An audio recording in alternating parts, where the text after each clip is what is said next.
우리 김부겸 의원님의 정치, 경제 또한 사회 전반에 걸쳐서 말씀 잘 들었습니다. 조금 아쉬운 점은 문화에 대한 말씀이 아직 시간이 좀 여의치 않아서 말씀 안 하신 것 같아서요.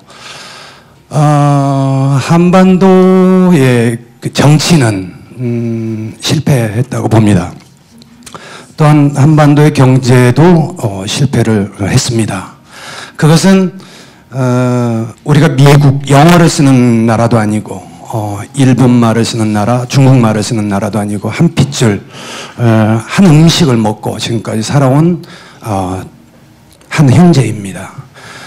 그런데 그 형제들이 기나긴 시간 동안 문화로 풀지 않고 어떤 그런 문화적인 동질성을 회복하지 않고 오로지 제일 늦게 가야 되는 정치가 먼저 갔기 때문에 지금까지 이런 사태가 벌어지지 않았나, 저는 이렇게 생각합니다.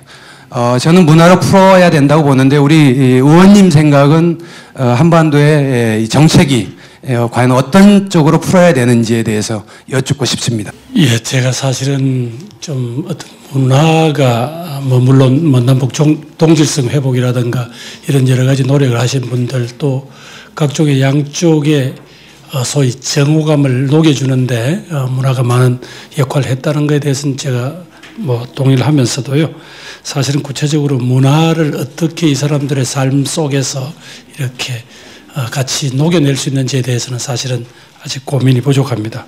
다만 분명한 것은 그렇다고 해서 블랙리스트를 만드는 그런 짓은 안 하겠다는 그런 말씀을 드릴 수 있는데, 저는 이렇다고 생각합니다. 그동안 이제 워낙 이 정치적으로는 문제를 풀 방법이 없으니까 여러 가지 고민을 하시다가 결국 이제 문화라는 게 가장 이 동질성을 회복하는데 중요하다, 이제 이런 게 있고요. 그래서 그동안 이제 남북 문제를 풀어갈 때 인도적 지원을 잘 활용하자라고 했던 많은 이유가 있는 거 아닙니까? 적어도 북한 정권의 문제가 아니라 북한의 보통 사람들이 느낄 때, 가장 우리가 힘들 때 손을 내밀 때 손을 잡아준 그게 바로 남한에 있는 동포들아라는, 그게 가장 강력한 우리들을 묶어주는 힘이다. 그리고 앞으로 남북관계를 풀 때도 그게 가장 생생할 거다.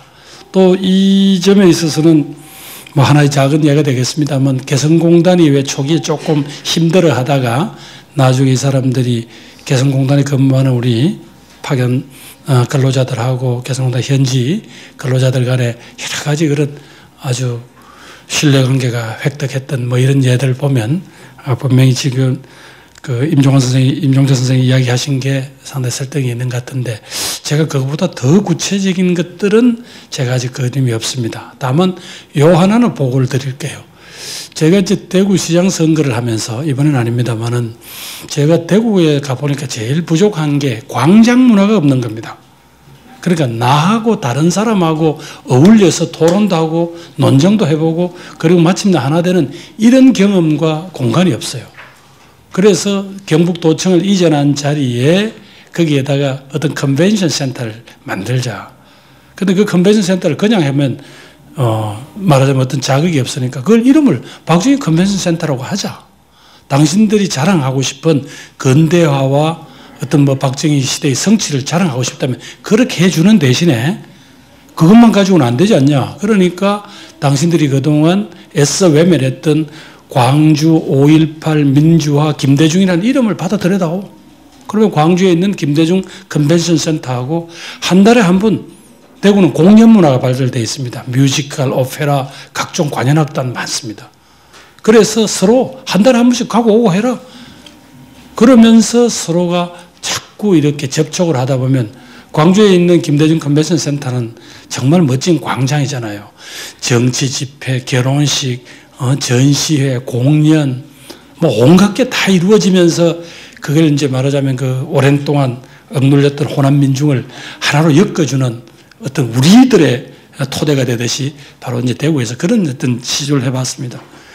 그랬더니 제일 처음에는 저 녀석이 표 달라고 별 지랄을 다 한다 이런 표현을 짓더니 한 2년 지나고 나니까 대구가 이제 그건 아직까지 착공을 못하고 지금 현재 있는 전시장 이름이 엑스코예요. 아무 이름이 의미가 없잖아요. 그냥 전시장 이런 뜻이잖아요. 그 엑스코의 이름을 이제 떼고 뭔가를 붙이는데 뭐라고 붙일래? 라고 하면서 제 아이디어를 언론에 소개를 했더라고요. 당시 김 후보가 주장한 이런 아이디어를 우리가 한번 살려보자. 물론 뭐 아직 된 건 아닙니다만은 적어도 그런 점에서 이 사람들 삶을 변화시키고 내가 가지고 있던 어떤 인식의 지평을 넓히는데 저는 이 뭐 문화가 제일 중요한 말하자면 하나의 계기가 된다는 데는 뭐 동일합니다. 그런데 지금 현재 제 아이디어에서 남북이 어떻게 문화적 접근, 뭐 그건 뭐 우리말 서로 간에 말하자면 지금 차이가 나는 부분들 공동사전 발행 뭐 등등 많이 있던데 그렇다고 제가 오늘 구체적으로 준비한 게 없기 때문에 이 답변을 못 드리겠습니다. 죄송합니다. 당 지도부는 아닙니다만 민주당에서 그 부분에 대해서 좀 이렇게 노력을 좀 하셨나요? 제가 이제 그게 대정부 질문할 때 하도 답답해서 정부가 지금 현재 북한 제재 국면에 어렵다면 이제 임기가 얼마 남지 않은 그 반기문 유엔 사무총장한테 유엔 사무총장은 제해지국에 갈 수 있잖아요. 그리고 북한이 이번에 당한 수재는 우리가 생각하는 상상 이상인 것 같습니다. 그러면 한번 현장에 갈 수가 있잖아요. 제 지역은.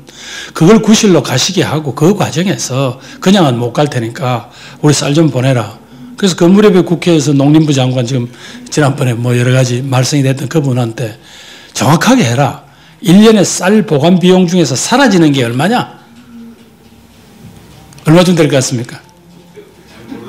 5천억입니다. 5천억. 쌀 서서, 예? 아닙니다. 쌀 스스로가 이제 3년 차 넘어가면 쌀 넣어서 사실은 구실이 없고 네. 사실상 그 다음에 보관 비용, 창고비를 빌려야 될 거 아닙니까? 야, 그러면 그 5천억쯤 되는 걸 왜 그렇게 썩혀버리냐? 그걸 하면 아까 이야기한 지금 북한한테 나중에 구상무역 할 생각하고 지금 줘라. 나중에 지하자원이나 다른 걸 얼마든지 받으면 되지 않냐? 그랬더니 이 친구가 또 뭐 적었던지 농민들을 생각하면 그게 맞거든요. 그러니까 뭐라고 그러는가 하면 정부에서 대북 관계에 관한 종합적 입장이 정해지면 하고 뭐 그냥 단술 달아보고 빠져나가던데 저는 아까 아쉽습니다. 그 사실은 무슨 그건 그래서 내가 하도 걱정인 게 정말로 쌀로 이거 핵과 미사일을 만드는 기술을 북한이 가지고 있는지 거기에 대해서 내가 확신이 없으니까 계속 그때 준 쌀로 지금 미사일과 핵으로 돌아오고 있다고 하니 뭐라고 드릴 말씀이 없네. 트럼프가 미국 대통령이 당선됐는데 일단 이제 이분 희망은 트럼프가 되면 사드 배치가 철회되지 않겠는가라는 하나의 희망이 있으시고요. 질문은 트럼프가 왜 당선됐다고 생각하느냐? 트럼프 당선에 대해서 어떻게 생각하느냐? 그건 아마 이제 뭐 한국 한반도 정책 관련된 거겠죠. 예. 참 어렵다. 제가 마침 지난 7월 달에 공화당 전당대회 끝나고 그 다음 민주당 전당대회 하는 그때 가서 주말에 저는 뭐 클리브랜드를 갈 수는 없었었고요. 그래서 그 필라델피아에서 열린 민주당 전당대회를 보러 갔었습니다. 그래서 뭐 쭉 봤는데 뭐 여러분 아시다시피 그 전당대회 입장료가 나흘 티켓이 $10,000입니다. 이 장난이 아니더라고요. 그래서 뭐 쭉 역시 미국은 철저히 돈이 이야기하는 거구나 하는 좀 느꼈는데 그때만 해도 이제 왠지 우리 소수민족한테는 사실은 민주당이 오픈 마인드 되어 있는 건 맞거든요. 그리고 여러 가지 이제 이렇게 뭐라 그러나 지원 연설을 하는 사람들이 봐도 다양한 형태, 심지어 뭐 동성애자부터 시작해서 온갖 사람들에게 다 바른 기회를 주고 그러면서 미국 사회가 가지고 있는 다양성에서 우리는 힘이 있다. 그래서 우리는 뭉칠 때 더 힘이 있다라고 하는 그 다양성에서는 힘이 주요한 어떤 주제고 이래서 거기에 대해서 상당히 이런 정도의 판단하지 않겠나 싶었는데 결국은 자꾸 우리 한국 특파원들부터 이상해요. 트럼프가 될 것 같아요. 이러더라고요. 그래서 저만 해도 그 당시 뭐 겨우 본다는 게 뉴욕타임즈나 워싱턴 포스트 같은 미국 주류 언론을 한국에서 이제 말하자면 이렇게 가공한 기사를 주로 보고 어쩌다가 이제 시간이 날 때 그 CNN 같은 거는 보는 정도니까 역시 거기서 보니까 트럼프가 예를 들면 수준 이하의 후보이다. 미국인의 어떤 양식의 수준으로 이런 사람을 뽑지는 않을 거다라는데 저도 너무 깊게 들어가 있었던 것 같습니다. 근데 저는 몰랐는데 그때 특파원들이 이렇게 이야기를 하더라고요. 형도 정치하려면 정신 차리세요. 사람들의 표는 거기 있는 게 아니에요. 그러니까 이 트럼프가 캠페인을 어떻게 하는가 하면 대도시에 나가고 몇만 명을 오고 그런 캠페인을 하는 게 아니라 저 시골에 가서 한 몇십 호 되지도 않는 그런 동네에 가서 쭉 백인들하고 말하자면 이 소위 노변 정당 비슷한 형태로 해갖고 쭉쭉쭉쭉 치고 나갔다는 거예요. 그리고 많은 사람들이 기존의 미국 캠페인 방식은 아니잖아요. 그게 되겠나?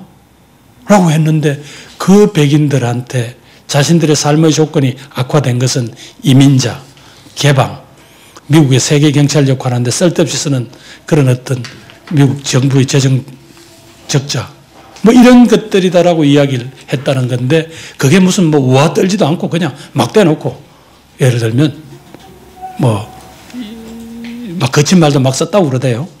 그래서 아마 그 백인들의 자기들의 삶이 점점 줄어드는데 거기에 대한 것들을 사실은 그렇게 단순하고 명쾌하게 설명을 하니까 전 트럼프가 아마 그 사람들한테 깊이 박힌 것 같다. 그런데 놀라운 건 이번에 그 사람들이 투표장에 나왔잖아요. 저희들은 사전선거 운동률만, 사전선거 투표율만 봤을 때든 해도 히스패닉이라든가 흑인 등 이 소수파들이 많이 갔다더라. 그래서 그런 생각을 했는데 의외로 미국에 있어서 인종 구성에 있어서 65%에서 70% 사이가 아주 여전히 백인이라는 걸 우리가 조금 잊고 있었던 것 같은데 그거에 대해서 정확하게 파고들었던 아마 그들의 캠페인의 어떤 그런 노하우가 있는 것 같습니다. 그것까지는 제가 모르고요. 다만 저희들한테 비친 주류 언론의 모습을 통해서 우리한테 온 부분들은 그런 왜곡이 있었던 것 같고 제일 두려운 것은 결국 철저하게 이분은 이 비즈니스로 정치를 보시는 것 같더라고요. 그래서 쉽게 하면 그만한 이득을 누리고 혜택을 보면 그만한 부담을 하라는 거더만요. 그 주한미군을 철수한다는 게 아니라 주한미군을 두고 당신들이 안보의 이익을 누리면 그만한 페이를 하라는 이야기거든요. 그래서 만약에 이렇게 됐을 때 뭐 여러 설이 있습니다만은 지금 현재 북핵 위협이 구체적인 상황이 있는데 아마 뭐 한미동맹을 뭐 다시 하자 이렇게 하기는 어려울 것 같고 다음 정권도 적어도 미국과 상당 정도 지금 우리가 주둔비를 1년에 한 1조 1조 1,000억 조금 안 되는 돈을 우리가 부담하고 있습니다. 그 부분에 대해서는 어떻게 할지. 그 다음에 사드 문제도 보니까 이 양반이 명쾌하게 하진 않았습니다. 사드를 배치하겠다든지 아닌지 모르겠는데 여러분 이 문제는 알다시피 미국에서 역시 매파들이 여전히 온전합니다. 이번에도 보면 국무성을 비롯한 이 비둘기파들하고는 확실히 다르잖아요. 근데 이 양반들이 무언가 지금 급한지 원래는 사드 배치가 빨라도 내년 말쯤 될 줄 알았더니 의외로 내년 상반기 중에 하자고 막 지금 주한미군 사령관에 그래 요구를 하대요. 물론 논리는 그렇죠. 만약에 하나 있을 북의 핵으로부터 이제는 노골적으로 이야기를 하잖아요. 여기에 있는 내부하들의 생명을 보호해야 된다. 그렇게 이야기를 하고 있지 않습니까? 그런데다가 그저께 그 주한 민간인 소개 훈련 또 오늘 아침에 실렸던 그 영국 전투기까지 와서 했던 합동 훈련이 무슨 의미인지 조금 그런 부분들이 좀 더 면밀히 살펴봐야 되겠습니다. 사드 배치 문제는 저도 참 이게 사드 배치 결사 반대라고 하기에는 너무 특히 북핵 5차 실험 이후에 너무 우리한테 이 다가오는 질문의 압박 강도가 심했습니다. 그래서 그 무렵에 저하고 남경필 지사가 중국도 방문하고 그래 했는데 사실상 이건 적어도 중국하고 협상을 할 수 있는 카드인 것 같습니다. 그렇게 해서 이 사드 문제를 풀어야 되지 않겠나라고 생각하고요. 지금 현재 좀 제가 이런 말씀 드리면 되겠습니까만은 성주에서 싸우고 있는 후배가 전화가 왔더라고요. 요 사건 날 무렵에. 형님, 예. 이제 막 사드 끝났겠죠? 왜 이럴까? 이거 최순실이가 했다는데 최순실이 더가시 해결 안 되겠습니까? 이럴 전화가 왔더라고요. 이 민심이구나. 이 참 이거 뭐라고 제가 답변을 해야 되겠습니까? 요 그래 간단하게 미국 사람들은 최순실이 잘 모르는 거 아닌가 모르겠다 이라고 말았습니다만은 예, 뭐 여기까지 답변드리겠습니다. 트럼프 승리는 쉽게 말하면 제도 정치권, 제도 언론, 제도 학문에 대한 승리입니다. 오늘 폴 크루그만이 뉴욕타임즈에 올렸는데 우리는 실패한 나라인가? 우리는 실패한 사회인가? 폴 크루그만이 열렬하게 힐러리를 지지했거든요. 그래도 안 됐어요. 공화당까지도 했는데 안 됐거든요. 근데 그 인디펜던트 신문이 오늘 바로 나왔어요. 적어도 세계 평화에 관한 한 트럼프가 되는 게 낫다. 힐러리는 군사주의거든요. 제가 문재인 교수와 6월 달에 인터뷰했을 때 문재인 교수는 트럼프가 더 낫다 우리한테는. 우리가 자주화 당할 것이다. 이제 물론 이제 트럼프가 이 양아치이기 때문에 어떻게 될지 뭐 굉장한 불확정성이 있긴 합니다만 하여튼 우리나라의 진보 개혁 세력한테는 저는 기회라고 봅니다, 개인적으로. 지금 김 의원님 말씀하신 거에 대한 평가인데 좀 말씀하신 게 너무 좀 원론적이다. 너무 총론적이고 아, 이분이 대통령이 되면은 대한민국이 바뀌겠구나. 변화의 희망이 보이겠다 하는 그런 어떤 그 강력한 근무시 없다. 대구에서 사실 어렵게 됐습니다만 대구 의원, 대구 당선 계기로 그냥 나가볼까라고 보여진다. 이거 좀 굉장히 좀 심한 뭐 비판인데 그런 느낌이라고 말씀해 주시면서 지금이 사실은 뭐 격동의 시기죠. 지금 뭐 어떻게 될지 알 수 없죠. 지금 뭐 탄핵이 될지 하야가 될지 뭐 다시 되치기를 할지 저는 지금 뭐 되치기로 가고 있다는 느낌이 굉장히 많은데 그 내년 대선에 임하는 우리 사회의 시대 정신은 뭐냐 한마디로 좀 얘기해달라 뭐 이런 아까 지적하신 대로 조금 임팩트 있는 그런 얘기가 없지 않냐는 지적은 제가 사실은 조금 아직 준비가 덜 된 탓도 있지만 아무튼 내가 요 모임 자체에 대한 제가 미스컨셉이 있었네요. 저는 기본적으로 뭐 이렇게 막 대선 후보에게 듣는다, 너의 비전이 뭐냐 이런 것보다는 지금 현재 당신이 생각하는 어떤 인식의 수준을 한번 들어보자 뭐 이런 정도로 좀 가볍게 생각하고 왔다가요. 지금 제가 조금 시험 감독이 이렇게 무서운 분들이 좀 몰라가지고 좀 쫄고 있고요. 뭐 누가 뭐라고 하더라도 기본적으로 우리 사회의 이 분노와 억울함을 풀어줄 수 있는 결국 이 빈부격차의 해소겠죠. 빈부격차 문제를 해결하지 않고는 저는 이 공동체는 2개의 나라, 3개의 나라로 찢어진다고 봅니다. 그리고 적어도 빈부격차 문제에 관한 확실한 정책적 의지를 통한 뭐 부의 이전이죠. 그 문제가 해결돼야 앞으로 남북 문제도 풀고 세대 문제도 풀고 다양한 형태로 제기됐던 이런 갈등들을 풀 수 있다고 생각합니다. 이걸 안 풀고는 뭐 어떻게 해결할 도리가 없다. 그런데 그 과정에서 그 당신의 말하자면 어디다 주력을 할 거냐 할 때 저는 몇 가지 부분에서는 반드시 사회적 합의를 이뤄내겠습니다. 노동 문제하고 아까 말씀드린 대로 대기업과 중소기업의 역할 분담 문제하고 요 몇 가지 문제는 저는 확실하게 국가의 모든 어떤 그 에너지를 넣어서 하겠습니다. 그래서 뭐 흔히 이야기한 대로 무슨 재벌들이 무슨 로비를 해서 뭘 완화하고 이런 게 아예 불가능하도록 사회 공론에 붙여서 딱 우리 사회의 요 문제는 여기까지, 요 문제는 여기까지 해서 이 사회를 가로막고 있는 몇 가지 기둥에 대해서는 더 이상 아예 무슨 뭐 후퇴라든가 이런 게 아예 불가능하도록 정말 대못을 박아버릴 작정입니다. 나머지 무슨 행정이나 검찰 등등 뭐 개혁, 뭐 구체적인 이야기는 나중에 드릴 기회가 있을 것 같습니다. 불평등의 해소 이렇게 말씀드리면 되겠습니까? 그 사실은 그 트럼프도 그겁니다. 트럼프가 그 성폭행한 여자가 확인된 것만 12명이라는데 에도 불구하고 그 사람을 뽑았습니다. 백인 중하층들이 못 살겠다 도저히 이렇게는 뭐 그랬다는 건데요. 똑같은 거죠. 예, 똑같은 겁니다. 예.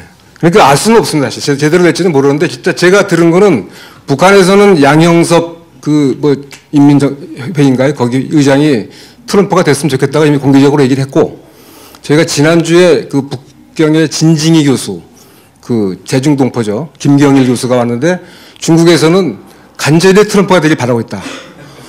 그리고 푸틴과 이 트럼프는 뭐 브로맨스란 말일 정도로 둘이가 무지 친하답니다. 그래서 지금 저쪽 공산권에서는 지금 거의 경사가 났답니다. 지금. 지금 한국 사회가 시민혁명 중이다. 박근혜 게이트에 대한 국민들의 어떤 저항을 말하는 거겠죠. 지금 상황을 어떻게 보고 계시냐. 이 상황을 풀어갈 프로세스가 있느냐라는 질문인데 제 생각을 좀 덧붙인다면 보통 왜 정치는 생물이라고 그러잖아요. 어디를 튈지 모른다는 거죠. 어디를 튈지 모르는 것이고 사실은 정치가로서 성공하기 위해서는 그 생물로 진화해가는 과정에서 뭔가 이걸 바꿀 수 있는 힘 그게 굉장히 중요한데 지금 박근혜 게이트에 대하는 야당의 태도를 보면 조선일보가 처음 이걸 제기를 했고 JTBC와 한겨레가 의혹을 파헤쳤고 그 뒤에 야당이 이것을 풀어가는 과정에서 제가 보기에는 아주 솔직히 말하면 아무 역할도 못했습니다. 지금. 계속 지금 어떻게 보면 이제 고궁내각이나 중립총리 문제, 책임총리 문제도 지금 수세입니다, 사실은. 그러니까 아까 잠깐 말씀하셨는데 야당 공조도 안 되고 있다고 그래요. 야당 공조도 이 부분에 대해서.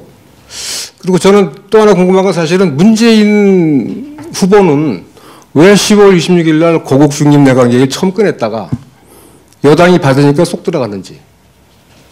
그러니까 지금 제가 보기에는 이번 사태가 이 보수 집권 세력의 어마어마한 부패를 드러냈다면 야당 세력의 어마무시한 무능을 전 드러났다고 보거든요. 네. 그래서 지금 물론 이제 이거 뭐 제가 좀 가혹한 질문이 있지만 어쨌든 민주당에 계신 유력한 주자시니까 이번 사태를 지금 어떻게 보고 계시고 이거를 뭐 지금 되게 많은 사람들이 탄핵이나 하야나 고국내각이나 조기대선 넷 중에 하나다 뭐 이렇게 얘기를 하는데 오늘 이제 창비에 김종옥 교수가 썼더라고요. 탄핵이나 하야는 좀 어렵다. 하야는 지금 안 하려고 그러니까 탄핵도 쉽지 않다. 그러니까 과도내각 플러스 조기대선 정도가 좋지 않겠냐 뭐 이런 뭐 안을 냈는데 이제 지난주에는 이제 뭐 조기대선 얘기를 했고 근데 하여튼 그 야당 물론 이제 그 김부겸 의원이 이제 지도부가 아니신데 뭐 이렇게 질문을 드리는 게 좀 무리한 질문일 수는 있는데 그래도 이제 대통령을 지망하시는 분이니까 나름대로 좀 어떤 구상이 좀 있으십니까? 지금 상황을 어떻게 보시며 이 상황을 어떻게 풀어갈 것인가에 대해서 한번 좀 개인을 전제로 한 말씀해 주시죠. 예, 뭐 워낙 조심스럽습니다. 한국 사회가 지금 시민혁명 중이다. 뭐 동의합니다. 그 시민혁명이 과거처럼 우리가 얘기한 정치혁명으로 연결되는지 혹은 민주적 의식혁명으로 연결될지는 뭐 예단하기 어렵습니다만은 저희가 지난 주말에 길거리에서 만난 시민들은 분명히 이제 정말 자주적 시민으로서의 확실한 자기 주장들이 있더라고요. 그래서 그런 정도로 정말로 의식혁명을 통해서 사회 곳곳에 그동안 지체되었던 민주화의 수준을 이렇게 밀어 올리는 그런 역할을 하실지 혹은 권력 교체라는 이건 구체적인 문제입니다.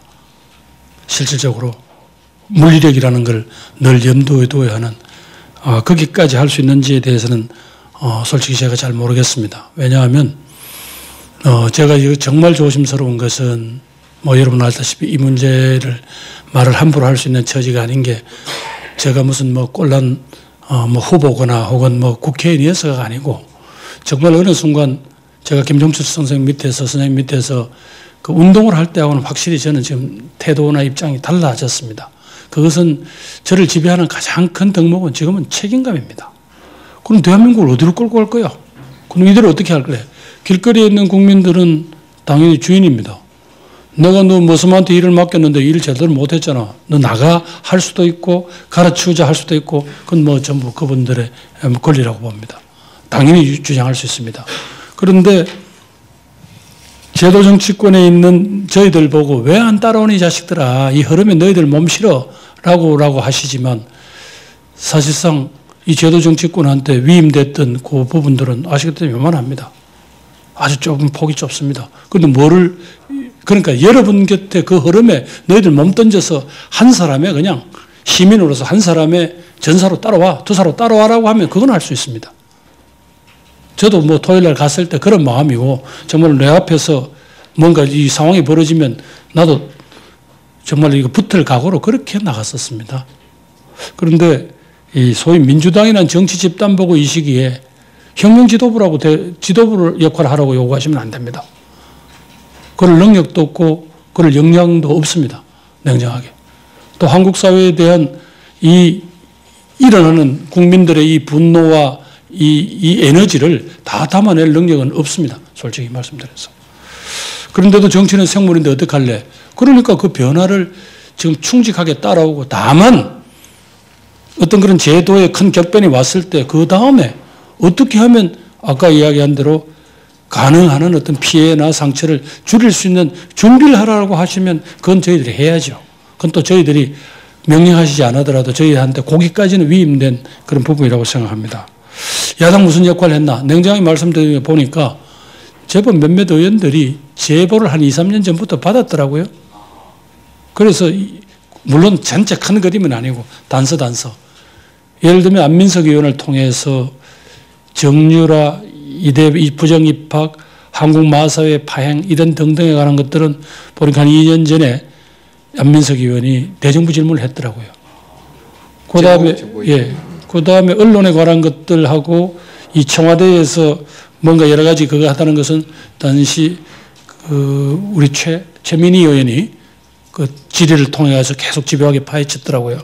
그래서 냉정하게 말씀드려서 이 사람들이 그걸 계속 이어갈 만한 그게 안 되니까 아마 제가 알기로는 그때까지 진척된 자료를 언론 쪽에다가 아마 토스를 한 걸로 그래 알고 있습니다. 그럼에도 불구하고 이 국면이 실질적으로 이루어지는데 너희들은 아무 일도 안 했지 않냐라고 지적하시면 그건 옳습니다.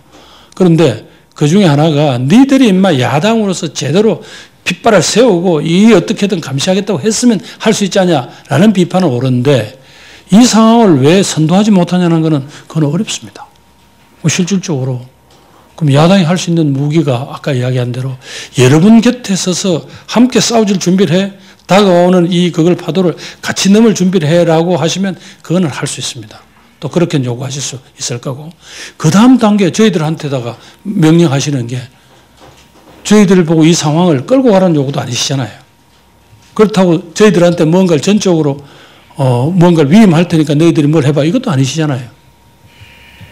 그래서 아까 야당한테 주어진 역할이 뭘까를 놓고 아까 여러 가지 하는데 저희들이 탄핵과 하야를 이야기를 하면 그리고 탄핵과 하야를 구체적으로 실현을 시킬 의미인데 여러분 잘 아시다시피 탄핵은 해봐야 안 됩니다. 3분의 2가 넘지 못하니까. 그럼 하야는 그럼 우리가 강제할 힘이 없으니까 안 되는 거고요. 그 다음에 할 수 있는 게 그나마 당신이 이러이러한 역할을 통해서 이 사건의 진실과 관련되어 된 처벌과 또 당신의 책임을 고백하는 수준까지 가지 않으면 정권 퇴진 운동을 하겠다가 지금 현재까지 저희들이 나온 입장입니다.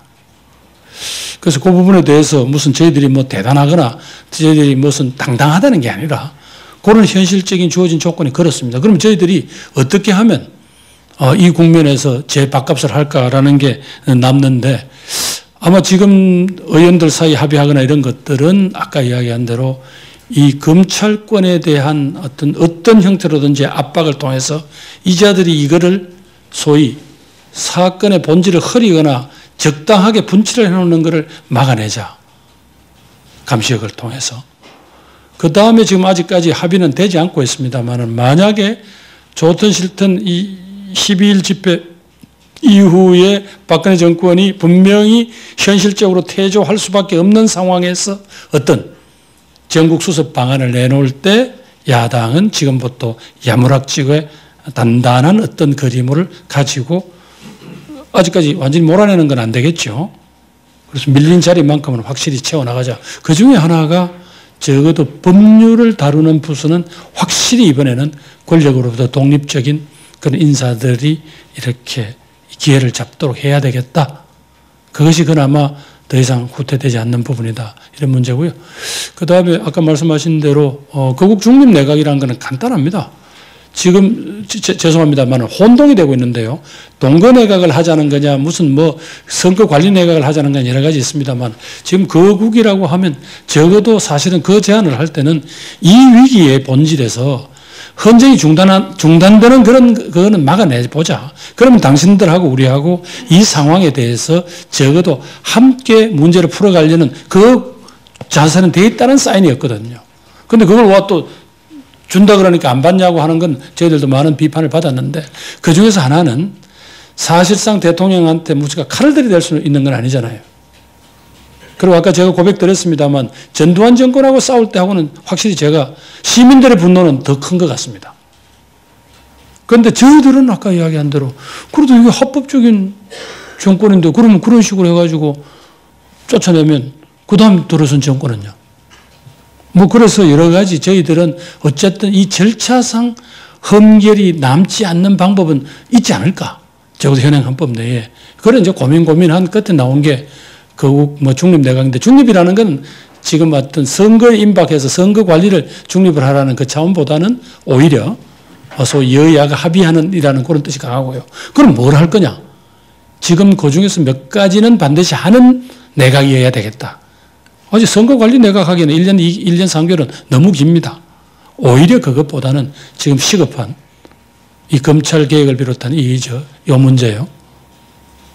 그 다음에 지금 현재 우리에게 닥치고 있는 안보 위기, 경제 위기에 대한 컨센서스를 확실히 가능한 수준에서 합의를 빨리빨리 받아내서 그거를 움직이지 어느 정도 대응할 수 있는 역량을 갖추는 것.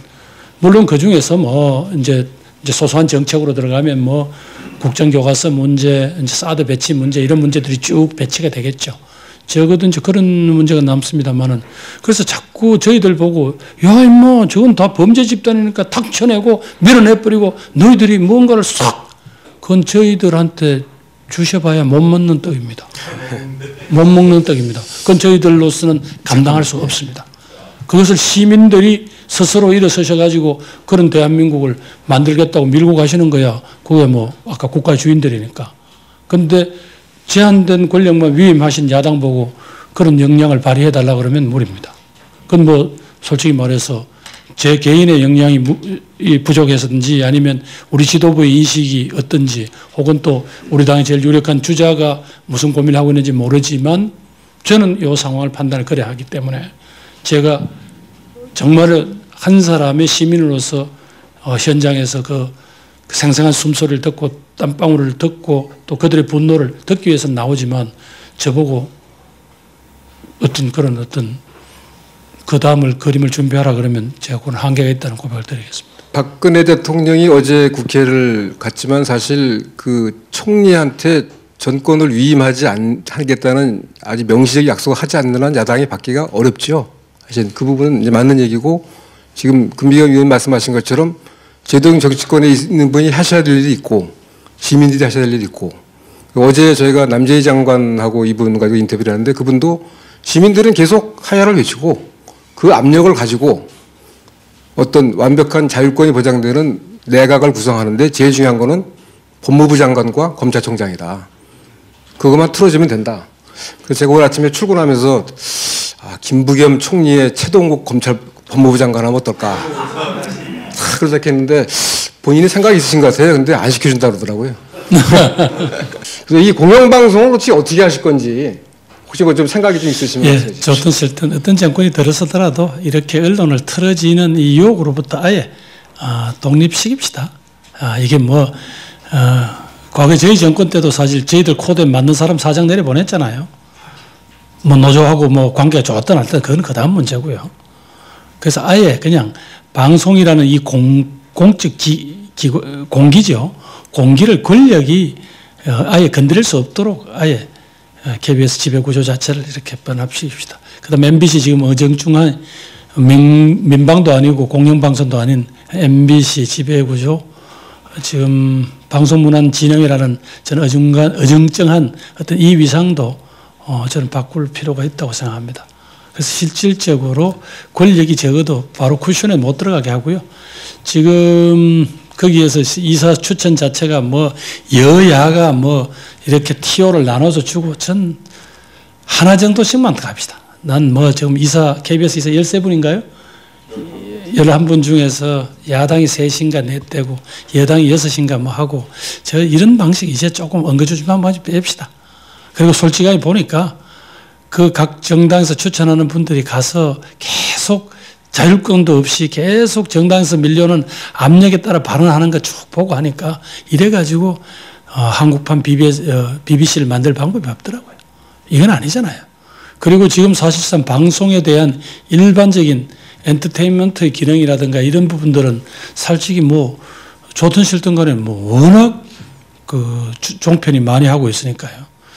그 다음에 뭐 제가 그 지배구조 문제로서 우선 독립성 문제까지만 제가 말씀을 드리겠습니다. 그리고 그거는 막말로 정권이 바뀌더라도 누가 손댈 수 없도록 합시다.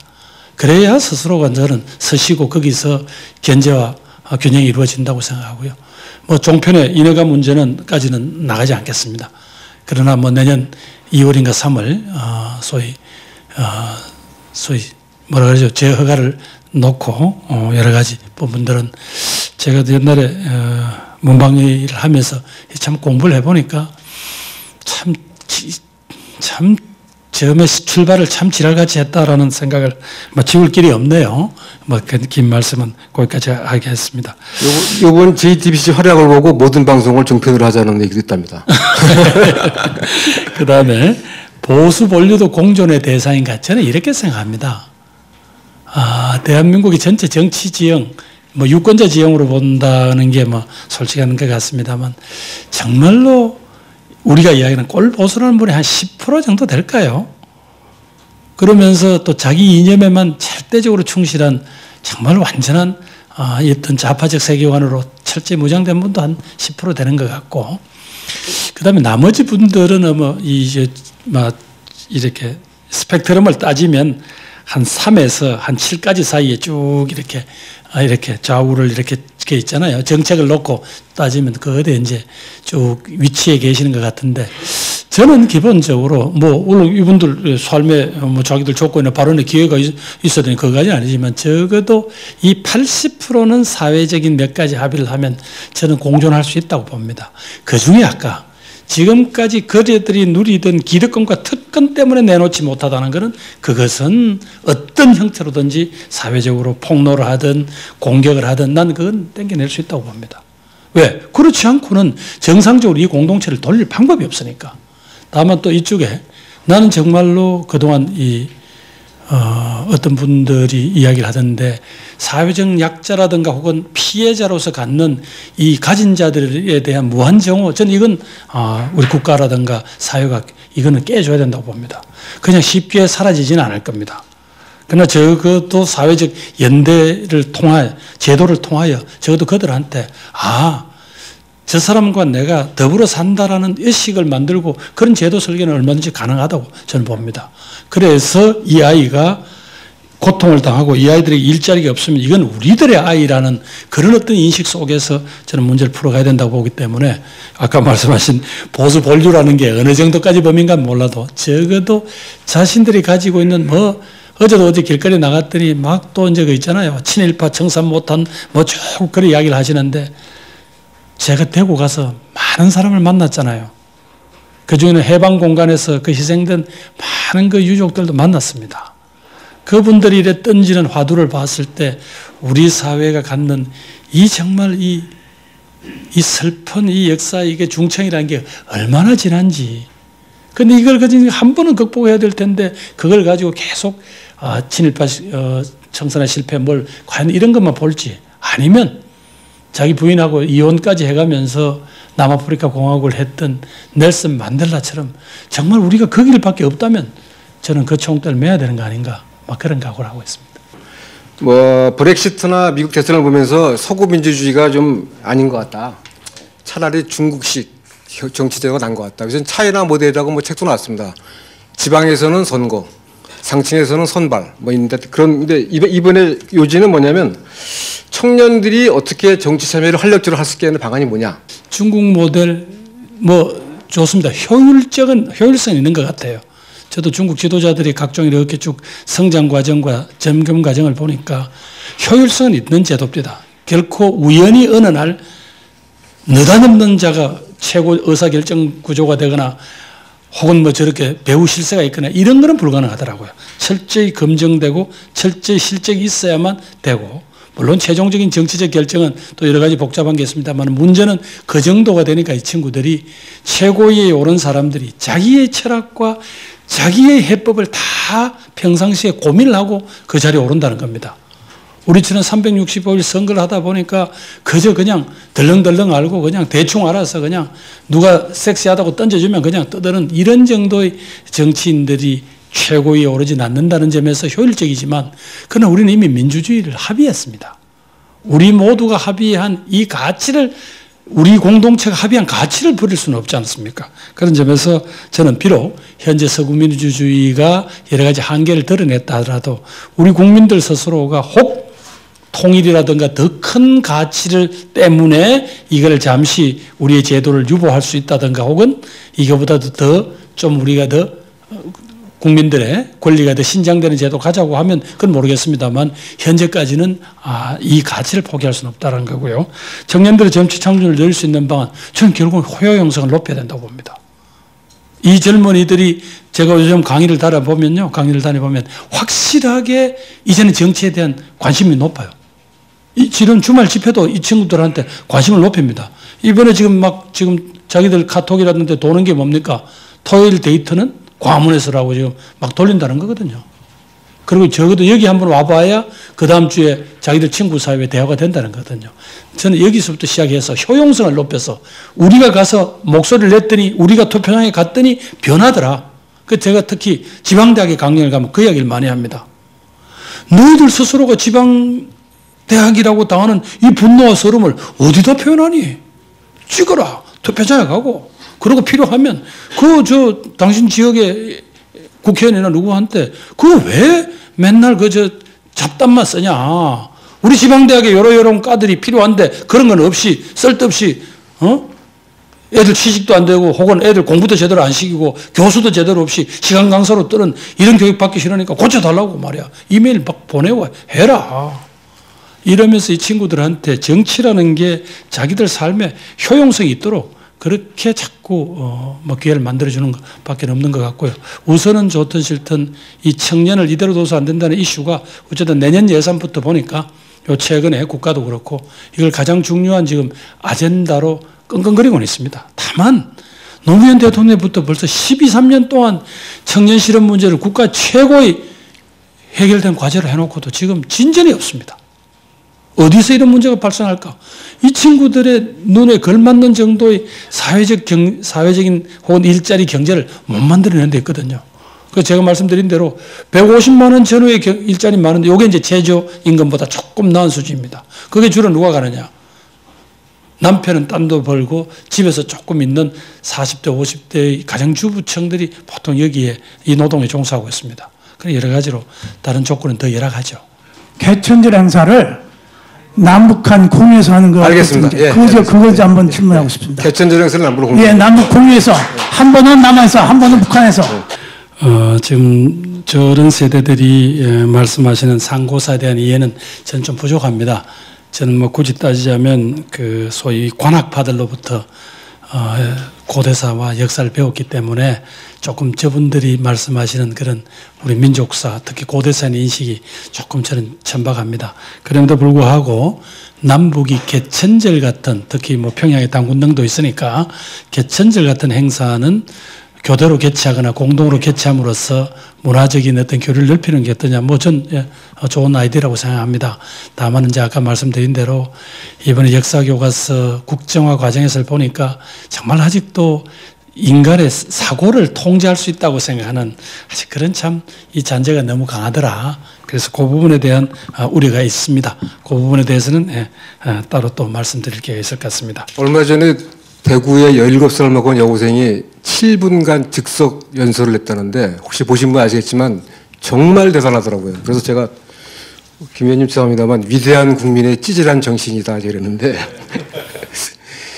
김 의원하고 저하고는 같은 시기에 같은 대학을 다녔습니다. 저는 이제 근데 운동권은 아니었고 그 당시에도 워낙 김 의원은 유명해가지고 대통령감이다라는 얘기를 그때부터 들으신 분입니다. 본인이 기억하시는지 모르겠지만 제가 경향신문에 있었는데요. 경향신문 노조 연판식을 88년 7월 1일 날 했는데 그때 김 의원이 이재호 의원하고 같이 방문하셨습니다. 그때 기억하시나요? 그래서 저는 이재호 의원만 해도 괜찮은 정치 일을 하시고 지금부터 되게 그 어렵다는 대구에서 의원이 되셨으니까 정말 요번이 아니라도 전 다음번이라도 대통령이 충분히 되실 만한 자격이 있다고 생각하시고요. 격려하시는 의미로 큰 박수 보내주십시오.